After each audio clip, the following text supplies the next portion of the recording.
ponto de partida para atravessar a cidade ou ponto de partida de diálogos e proposições para repensar a circulação no espaço. Este é um podcast que apoia leituras das cidades e mobilidade.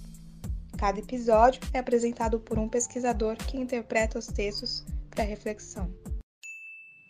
Uma realização da Rede Mobilidade Periferias, um grupo de ensino, pesquisa e extensão do Instituto das Cidades Campus Zona Leste, Universidade Federal de São Paulo. Tem por objetivo articular em rede com o meio acadêmico, docência, órgãos públicos e sociedade civil organizada, interessados na temática da mobilidade urbana, especialmente no contexto das periferias urbanas nas cidades brasileiras. No terceiro episódio dessa temporada, apresentaremos o terceiro capítulo da obra Transporte Urbano, Espaço e Equidade, Análise das Políticas Públicas, do engenheiro e sociólogo Eduardo Vasconcelos. Nesse capítulo, o autor apresenta questões teóricas na perspectiva de uma abordagem sociológica e política para pensar o transporte urbano no sistema de circulação na cidade. Quem descreve os pontos centrais do capítulo é a geógrafa Flávia Ulian, professora e coordenadora do curso de Tecnologia em Transporte Terrestre da FATEC Tatuapé. Aproveite o podcast.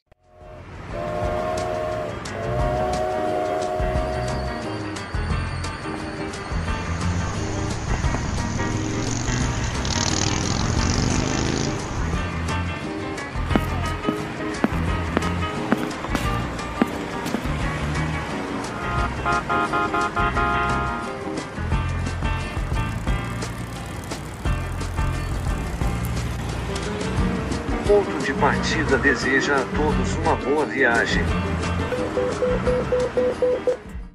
Então, hoje nós combinamos de falar sobre este livro aqui do Eduardo Vasconcelos, o Transporte Urbano, Espaço e Equidade, Análise das Políticas Públicas. Eu tenho essa terceira edição da editora Ana Blume, de 2001. O Eduardo Vasconcelos é engenheiro, sociólogo e doutor em Ciências Políticas pela USP, com pós-doutorado em Planejamento de Transporte pela Universidade de Cornell, nos Estados Unidos. Ele fez esse pós-doutorado entre 93 e 95, financiado pela FAPESP.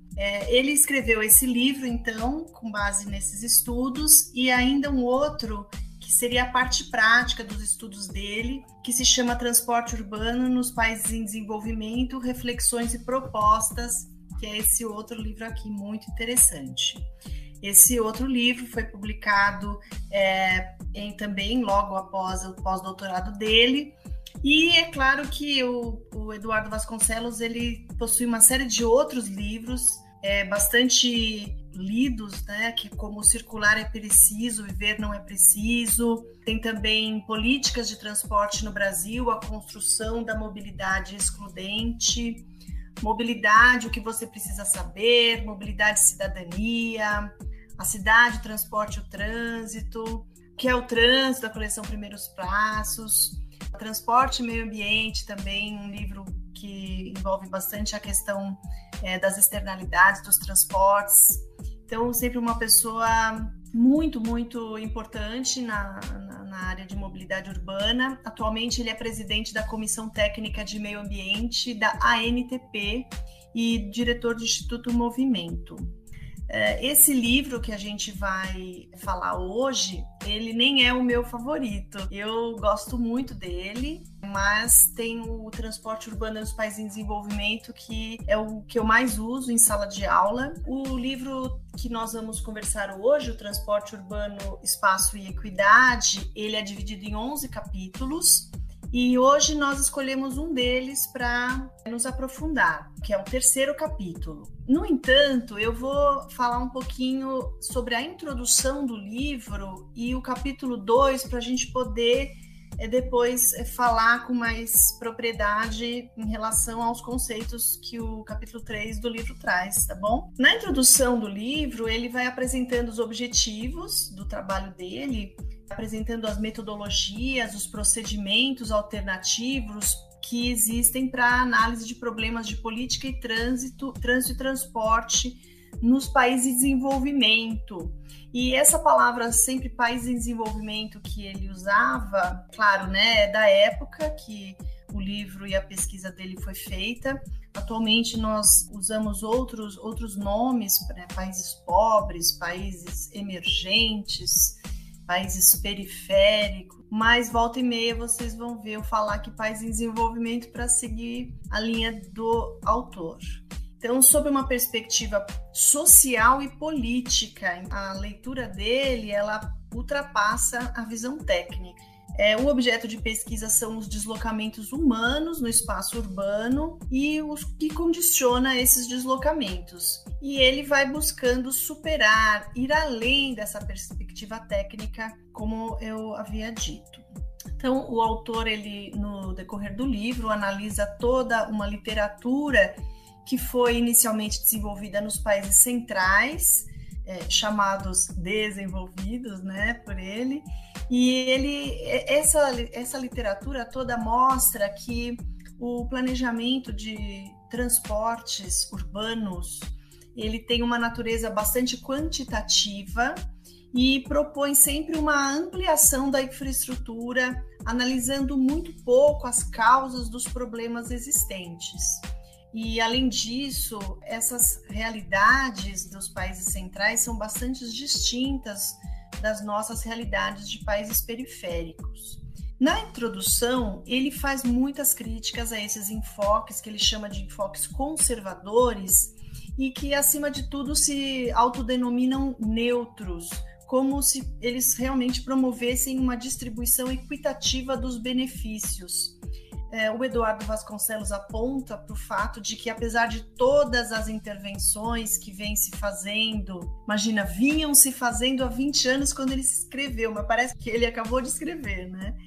As condições gerais de transporte e trânsito continuam insatisfatórias para a maioria das pessoas, e especialmente para aqueles que não têm acesso ao transporte privado nas cidades dos países em desenvolvimento.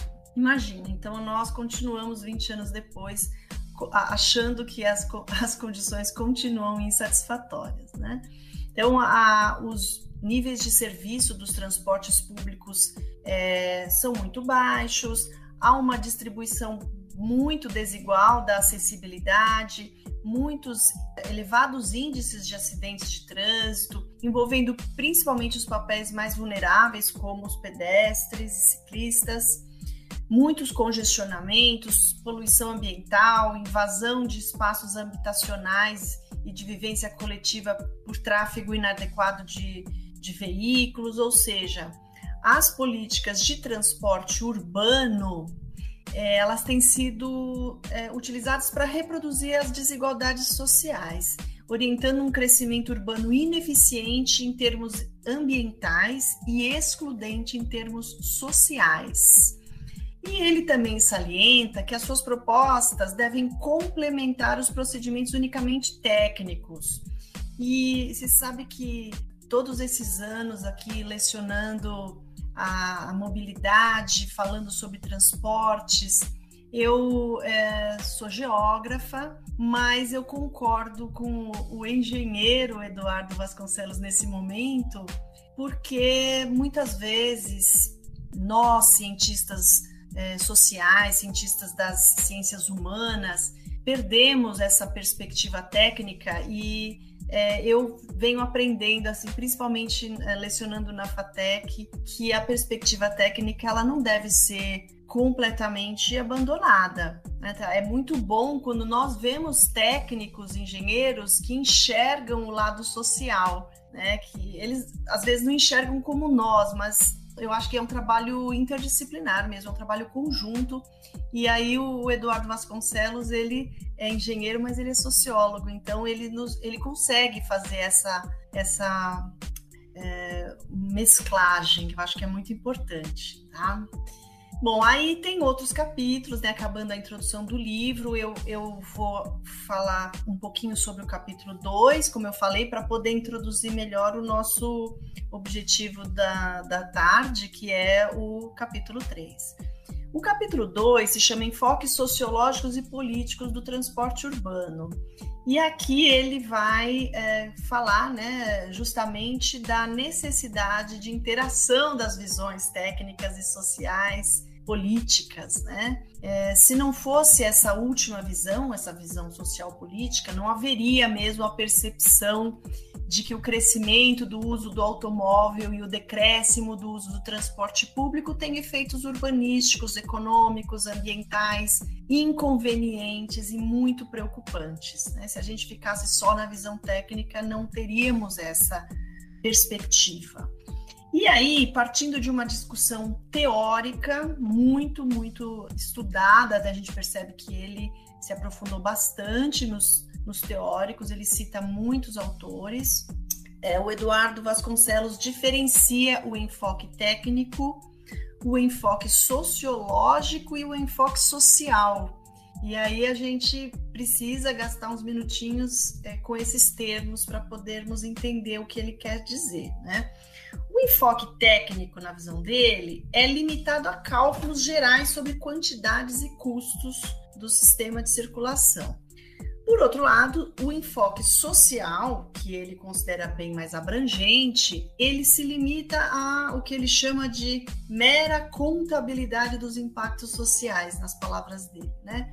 Então, também não é só isso, né? Por isso que ele propõe um enfoque sociológico.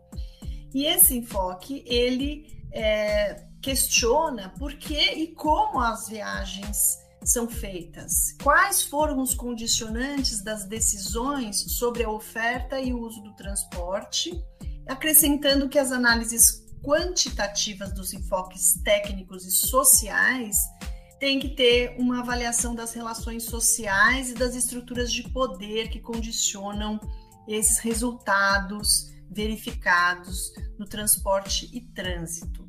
É engraçado que aqui também vale a pena a gente colocar que nessa época que ele escreveu a Vinais e também na época que eu comecei a estudar a mobilidade urbana, nós não usávamos a palavra mobilidade urbana como se fosse diferente de transporte urbano. Mas é justamente o que o Eduardo Vasconcelos denomina de enfoque sociológico dos transportes que hoje nós chamamos de mobilidade urbana. Então, isso que eu falei agora, usando algumas frases dele, que nós vamos detalhar no decorrer da nossa fala, é exatamente o que eu defino como mobilidade urbana. Então, a mobilidade urbana é o enfoque sociológico do transporte urbano, um enfoque com essa visão do coletivo. Ainda nesse capítulo 2, quanto ao planejamento dos transportes, o autor recupera o que ele chama de uma crise do planejamento de transportes quando se iniciou essa preocupação social. Então, parece que havia um planejamento de transporte, estava tudo acontecendo bem, até que alguém veio com uma preocupação social, sociológica, né? E, então, ele detalha bastante, né? Nós aqui não faremos isso, nosso foco não é esse, mas ele coloca as fases do que ele chama de planejamento dos transportes, né? Uma primeira fase, ele coloca que surgiu após a Segunda Guerra Mundial, justamente quando houve um aumento muito grande do uso do automóvel. Essa modelagem que eles usam na engenharia de tráfego nos Estados Unidos nos anos 50, desenvolveu basicamente planos para acomodar os automóveis. Depois, a partir dos anos 60, ele coloca que essa metodologia passou assim por uma fase de rejeição e novos enfoques passaram a ser considerados aí com essa entrada das preocupações sociológicas e políticas e também com uma observação de que alguns enfoques, principalmente os ambientais, estavam faltando. Passando já rapidamente assim para os anos 70, né, ele mostra nessa classificação aí das fases do planejamento que houve uma reavaliação, né, desse planejamento, que passou agora a se preocupar com os efeitos distributivos e equitativos das políticas. Foi assim, aquela fase assim, que ele fala que foi uma surpresa, né, uma admiração diante de, nossa, como o automóvel causa impactos sociais nas cidades, como assim nós estamos apenas pensando em só quem tem automóvel e quem não tem, né? E quem anda a pé, Então, assim, como se houvesse assim, uma descoberta da necessidade de se olhar para esses outros personagens, tá?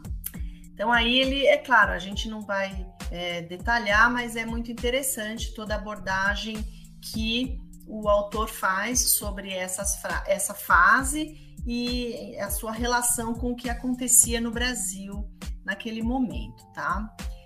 No final, então, desse capítulo 2, ele já prepara para a ênfase maior no objetivo do capítulo 3, que é o enfoque sociológico do transporte, e entramos, então, nessa abordagem sociológica da circulação, com o tema o título do capítulo 3, a cidade e o sistema de circulação.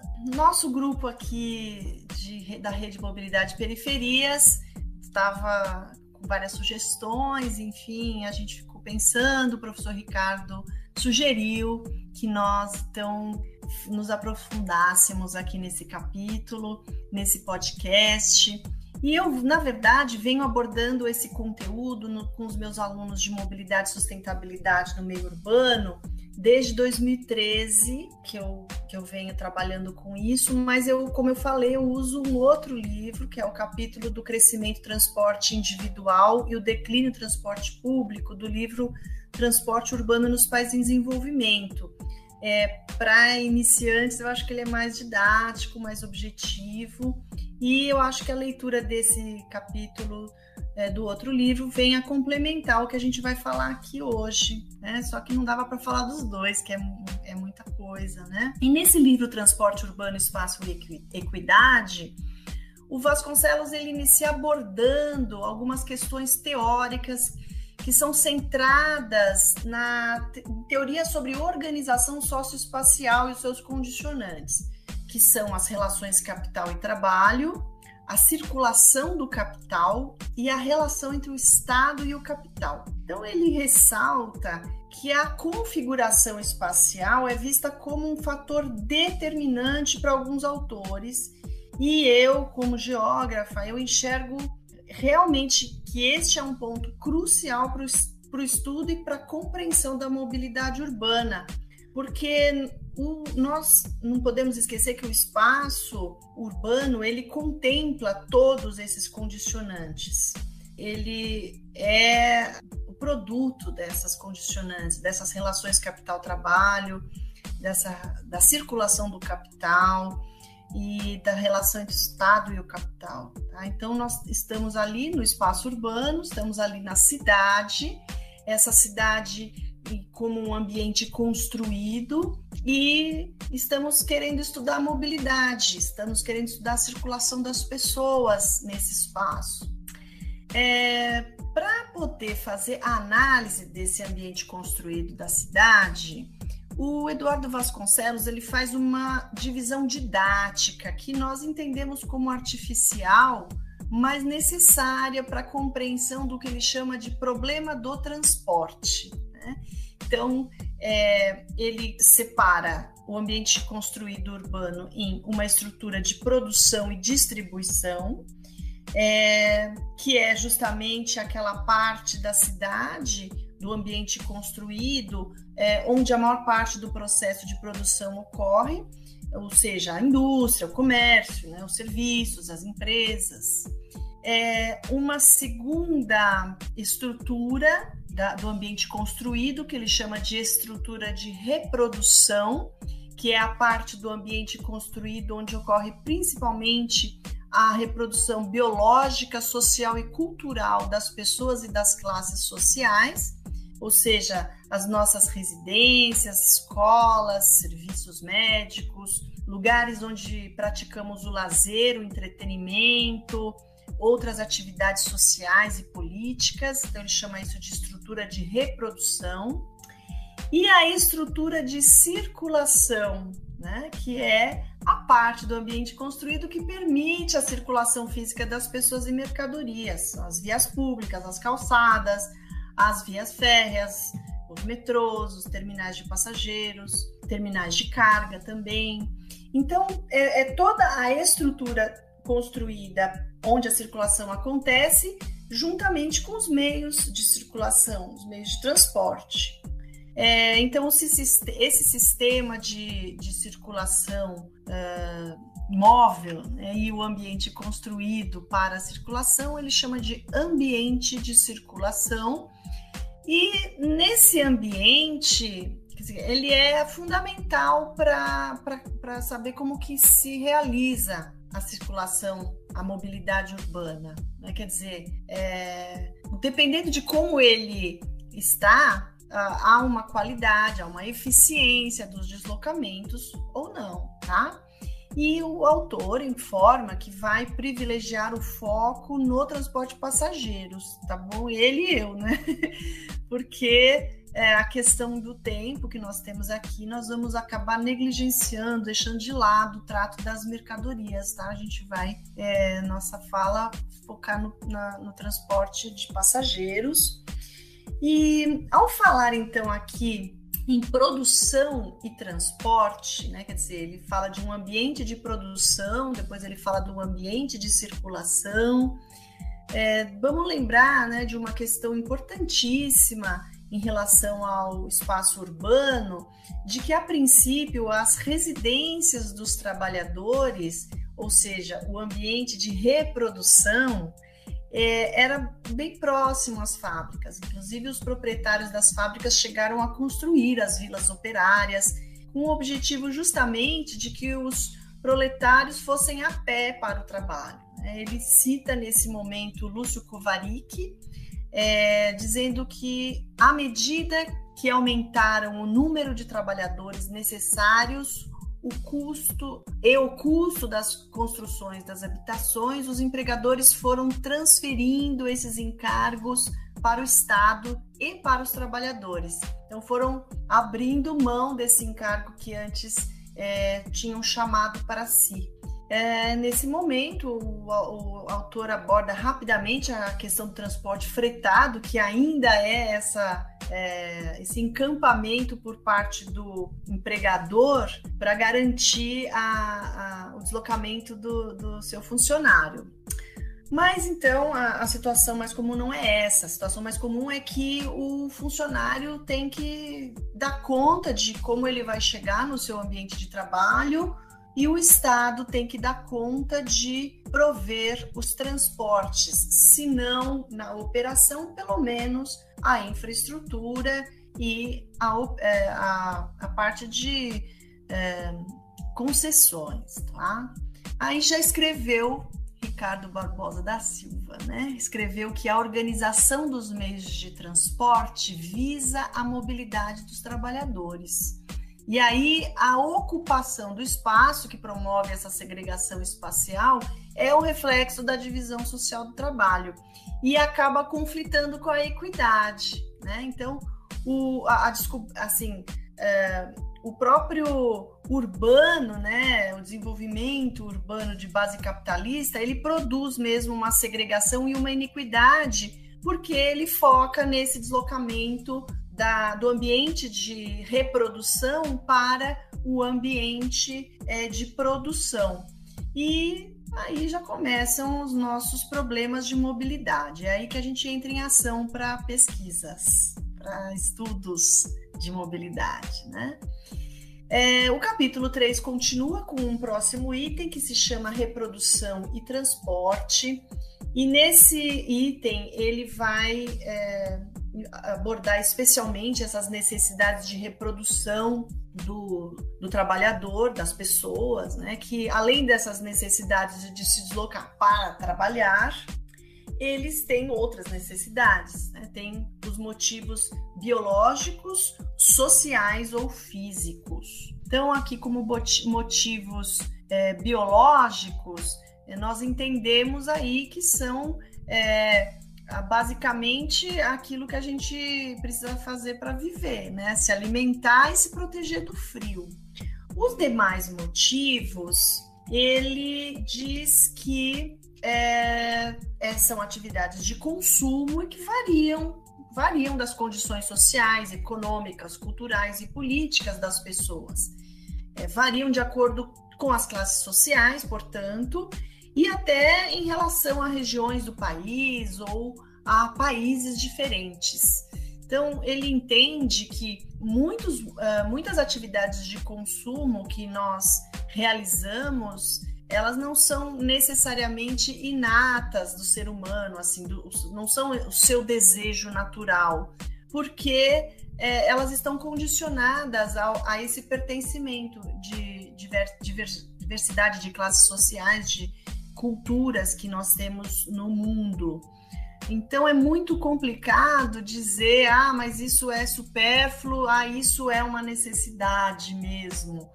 E as únicas necessidades naturais mesmo são as biológicas, né? Como falei, alimentar e proteger do frio. Todas as demais necessidades, elas são condicionadas e produzidas pelas nossas condições sociais, culturais e econômicas específicas das pessoas. Eu acho que nós tivemos bastante noção disso e nessa vivência de isolamento social, nesse ano que nós passamos, muitos de nós em casa ou saindo o mínimo possível, na melhor das hipóteses, né?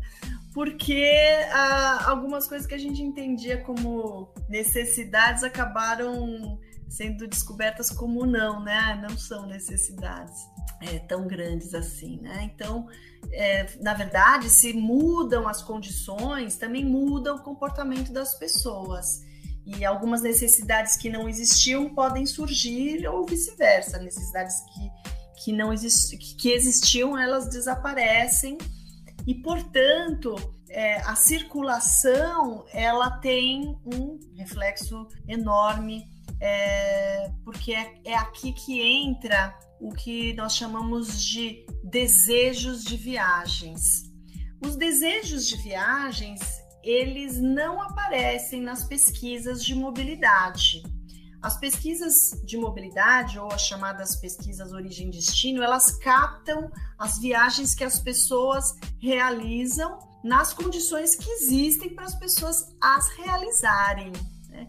Se outras condições estivessem presentes, outras viagens seriam feitas. Então, eu penso muito na destinação do lazer, por exemplo, né, que é uma coisa que a gente vem estudando. Então, primeiro que as pesquisas de mobilidade, elas focam o dia anterior e elas não são feitas segunda-feira para não pegar o domingo, que é um dia onde possivelmente haveria maior deslocamento de lazer, não é? Então, já começa por aí. E muitas vezes outras viagens não foram realizadas por alguns motivos que daqui a pouco a gente vai voltar, tá bom? Além disso, é importante lembrar que interferem nas escolhas, aí nos desejos de viagem ou não, mas interferem as questões dos fatores pessoais, né? A idade, gênero, características das famílias, a própria questão da reprodução dos grupos sociais de renda baixa, que podem ou não decidir os seus deslocamentos, mas sempre são escolhidos em função da sua habitação e da localização do seu emprego. Então, se eles moram longe, precisam gastar muito tempo no seu deslocamento, mas se eles querem morar próximos aos seus empregos, eventualmente eles vão ter que morar em condições que nas áreas urbanas de baixa renda nós podemos chamar nos cortiços, nas favelas, e isso é uma escolha, né? Mais ou menos, a palavra escolha às vezes como se a pessoa tivesse, né, essa condição de escolher, mas elas podem estar querendo otimizar o seu tempo de deslocamento, reduzindo os problemas de transporte. Então, elas acabam encontrando outras formas de habitação para vencer essa dificuldade da distância. Então, todas essas questões, elas podem aparecer nas pesquisas origem e destino, tá? Agora, o problema da reprodução das pessoas, ela vai, obviamente, requerer uma mobilidade física para que as pessoas realizem as suas atividades. e a disponibilidade de meios de transporte para fazer justamente uma ligação física entre a sua origem e o seu destino. E essa ligação física, ela também envolve a questão temporal, que está aí permeada pela distância dos destinos desejados pelas pessoas. Portanto, quando estamos falando, envolvendo essa questão da distância, do tempo, das dificuldades de rapidez nos deslocamentos pela necessidade de moradia distante, outras questões pessoais que nós havíamos falado, não dá para falar de mobilidade sem incluir a acessibilidade. E aí o Eduardo Vasconcelos é primoroso no cuidado com a apresentação dos conceitos todos, permeando esses conceitos com a visão de mundo a que eles estão ligados. Então, se a gente for então observar uma visão tradicional de mobilidade, que é uma habilidade de se movimentar em decorrências de condições físicas e econômicas, que é uma frase dele, vai ter a visão de que o problema de aumentar a mobilidade pode ser resolvido com um maior fornecimento de meios de transporte, né? Então, essa visão tradicional. Olha, se eu preciso habilitar um movimento, então se eu fornecer mais meios de transporte, mais vias de transporte, isso vai acontecer, né? Mas isso resolve o problema? Então, o Vasconcelos vai criticar essa visão que ele entende como restrita, e que essa visão, ela na verdade, ela atende aos condicionantes de um processo de desenvolvimento e que na verdade a prioridade, a mobilidade, ela estaria enraizada num processo e numa ideologia de modernização capitalista, e dentro dessa ideologia, a noção de tempo como valor econômico é cada vez mais dominante. Então, a necessidade de rapidez, de fluidez e de, então, colocar o automóvel como uma solução, né? Então, não faz sentido olhar isoladamente para esses dados, porque, na verdade, é muito representativo que há uma quantidade muito grande de pessoas que não vão ter acesso a esse meio de transporte que permitiria essa agilidade, né? E aí, vamos encaminhando aqui, voltando um pouquinho naquela questão das pesquisas, né? Que apresentam quantidades de dados, tá? Então, isso está muito atrelado a essa visão tradicional. Quantidade de dados de quantas viagens acontecem, quantas pessoas são transportadas, mas e como que esse deslocamento? Existe um tempo de deslocamento adequado? Existe uma condição de conforto? Como é que está a espera pelo transporte?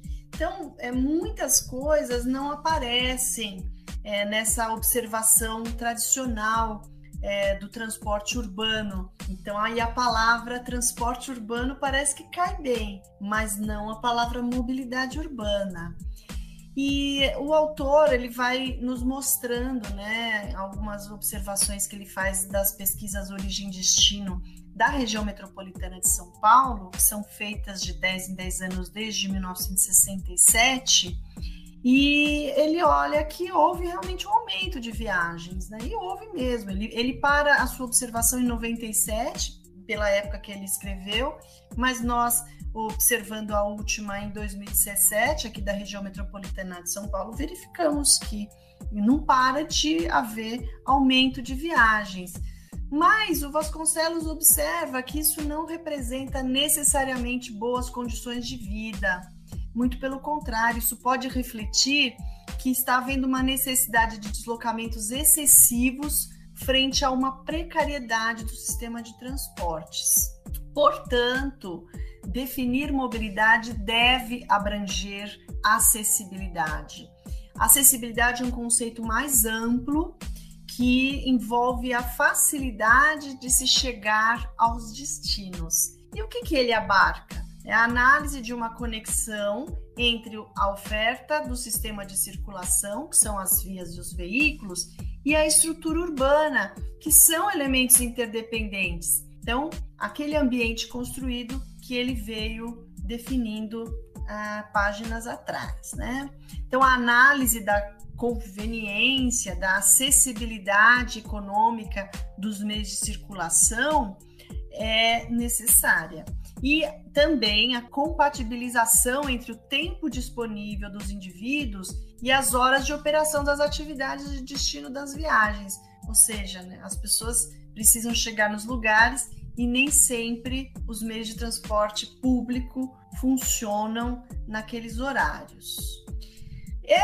Esse entendimento mais amplo da mobilidade, que englobe a acessibilidade, tem algumas consequências positivas do nosso ponto de vista. A gente pode avaliar como que as pessoas usam o espaço da cidade quando a gente entende a mobilidade como uma possibilidade de acesso aos lugares, acesso para uso do espaço urbano. Ela permite também analisar como que as famílias traçam estratégias conjuntas para realizar os seus deslocamentos, verificando aí também como que as diferenças sociais, as diferenças políticas e econômicas entre as classes sociais, elas influenciam bastante as condições de deslocamento. E aí, o objetivo do livro dele, que é a análise das políticas públicas, não é? É um subtítulo do livro. E ele acha que somente analisando a acessibilidade é possível fazer uma boa política de transporte e trânsito. Ele precisa falar novamente das estratégias de reprodução, porque aí acho que a gente já está chegando bem no enfoque sociológico, né, que ele pretende aprofundar. E, do meu ponto de vista, né, as estratégias de reprodução de vida das diferentes classes sociais, elas vão se tornando aparentes a partir das escolhas que as pessoas fazem para realizar os seus deslocamentos. E, de novo, lembrando que dependendo da classe social não é bem uma escolha, né? A operação cotidiana das redes de deslocamento das pessoas, elas são feitas considerando-se principalmente os recursos e as técnicas pessoais que essas pessoas possuem. Isso envolve tempo e custo. Então, há aí uma condicionante renda que está atrelada. Aí as pesquisas de transporte mostram claramente a relação entre renda e diversidade, ou quantidade de viagens que as pessoas realizam, e entre a renda e o uso do transporte individual. Então, essas condicionantes que existem fazem com que as estratégias de deslocamento das pessoas sejam escolhidas novamente com bastante ressalva para essa palavra, né? Então, para essa abordagem sociológica dos transportes, o Vasconcelos ele vai eleger a classificação do grau de liberdade das pessoas em realizar as viagens. Ele acha que olhar pelo viés do grau de liberdade é muito útil. Ou seja, será que o destino da viagem é fixo ou é livre? Será que o horário de realização da viagem é determinado ou é livre? O grau de liberdade praticamente não existe nas viagens mais comuns que as pessoas fazem, que é pelos motivos de trabalho e educação. São destinos fixos com horários determinados.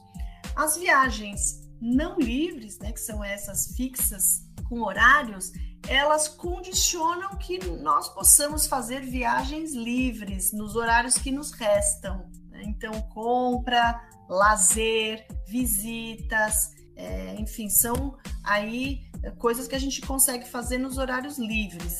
Mas nós só podemos fazer esses deslocamentos nas janelas de tempo que sobram.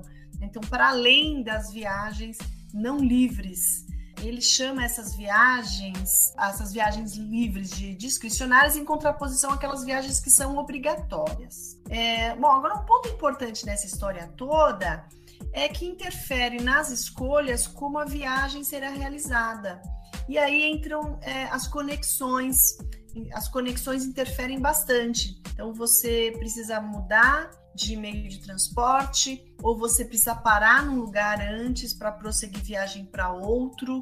Então, aí as pessoas escolhem, as pessoas vão formulando como elas vão realizar os deslocamentos delas, e quem tem possibilidade de realizar por transporte individual vai ter um conforto maior nas cadeias de viagens ou nas viagens sequenciais, porque ele é uma opção boa de custo-benefício para quem tem viagens em cadeia para realizar. Mas nem todas as famílias vão poder ter esse benefício.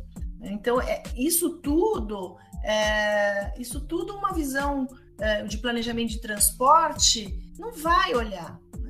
O que ele está chamando a atenção da gente quando ele fala de todas essas questões de viagens livres, não livres, sequenciais, como as pessoas escolhem realizar os seus deslocamentos ou não escolhem, são levadas a fazer esses deslocamentos, ele só está fazendo tudo isso porque ele tem uma visão sociológica e porque ele está falando de mobilidade urbana e englobando na mobilidade a noção de acessibilidade.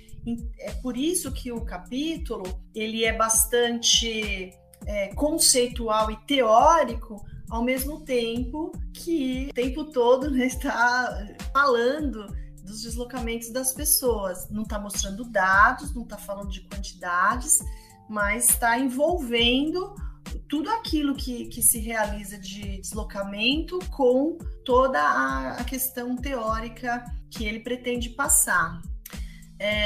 A visão sociológica, então, observa essas opções dos indivíduos frente ao seu orçamento, tanto um orçamento financeiro, quanto também um orçamento de tempo e de espaço, comparando as suas necessidades aos recursos que existem disponíveis para as pessoas utilizarem, decidindo qual investimento que elas farão nos seus deslocamentos, em termos monetários, em termos do seu tempo, e estabelecendo uma estratégia conveniente possível para atender às suas necessidades.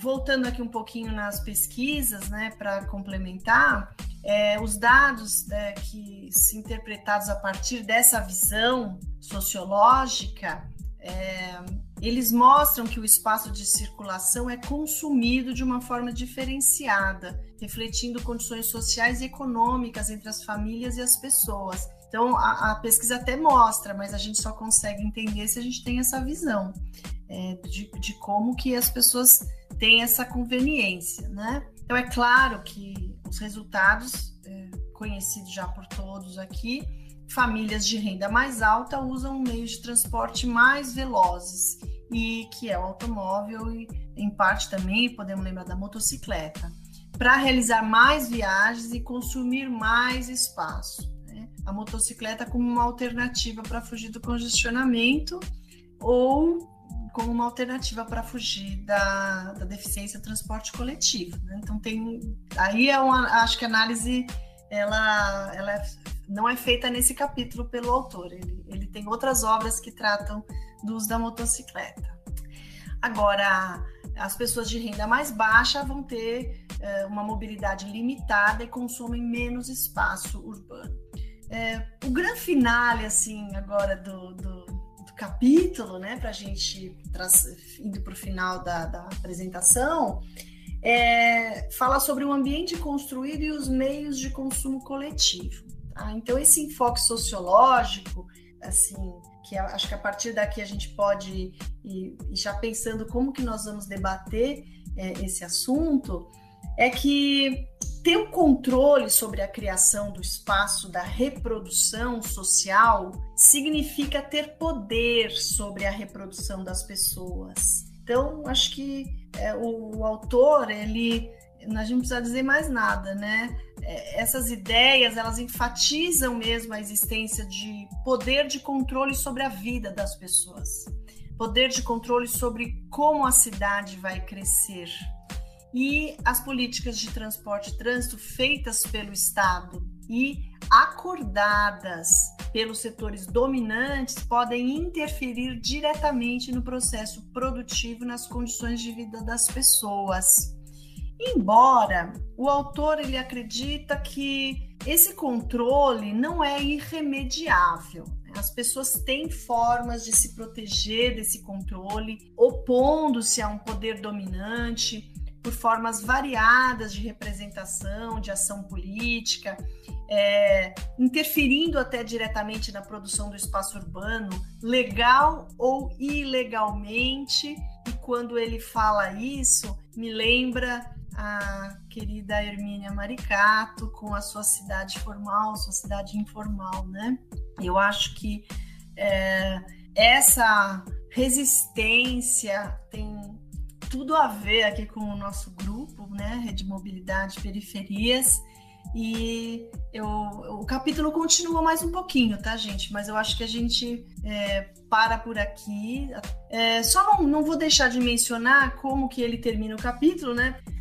Ele faz justamente a análise das políticas públicas, que é o objetivo do livro dele. Então, ele continua ainda um pouco mais o capítulo nessa direção, promovendo aí, explicando, aliás, como essas políticas promovem as condições mínimas para que a força de trabalho se reproduza, esclarece alguns termos essenciais sobre a satisfação do consumo para a reprodução da força de trabalho, e aí fala de consumo coletivo, meios de consumo, provisão desses meios de consumo, incluindo as vias e os veículos como meios de consumo coletivo.